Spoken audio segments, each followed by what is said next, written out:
విశేష ప్రతిభా పాఠవాలు కలిగిన సినీ కార్మికుల శ్రమతోనే టాలీవుడ్ ఆస్కార్ స్థాయికి వెళ్ళిందని, ప్రపంచ సినీ పరిశ్రమకు హైదరాబాద్ వేదిక చేయాలన్నదే తమ ప్రభుత్వ లక్ష్యమని సీఎం రేవంత్ రెడ్డి చెప్పారు. హైదరాబాద్లో సినీ కార్మికులతో ఆత్మీయ సమ్మేళనం కార్యక్రమంలో ఆయన పాల్గొన్నారు.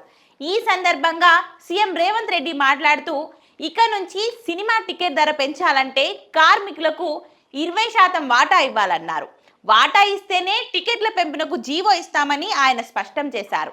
కాంగ్రెస్ ప్రభుత్వాలు సినీ పరిశ్రమ అభివృద్ధి కోసం కృషి చేశాయని గుర్తు చేశారు. 1964లో నంది అవార్డులను కాంగ్రెస్ ప్రభుత్వమే ప్రారంభించిందని చెప్పారు. హైదరాబాద్కు సినీ పరిశ్రమ రావడంలో మర్రి చెన్నారెడ్డి కీలక పాత్ర పోషించారని తెలిపారు.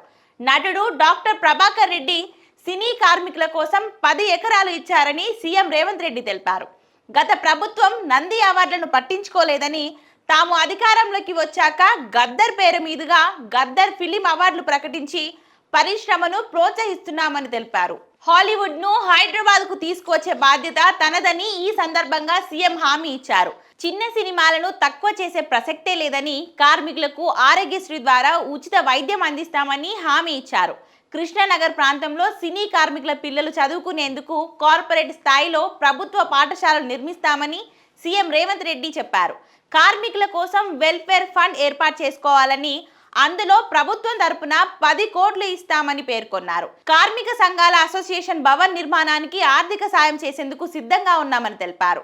భారత్ ఫ్యూచర్ సిటీలో సినీ ఫైటర్స్ ట్రైనింగ్ కు స్థలం కేటాయిస్తామని తెలిపారు. సినీ కార్మికులను ఆదుకునే బాధ్యత ప్రభుత్వం తీసుకుంటుందని ముఖ్యమంత్రి భరోసా ఇచ్చారు.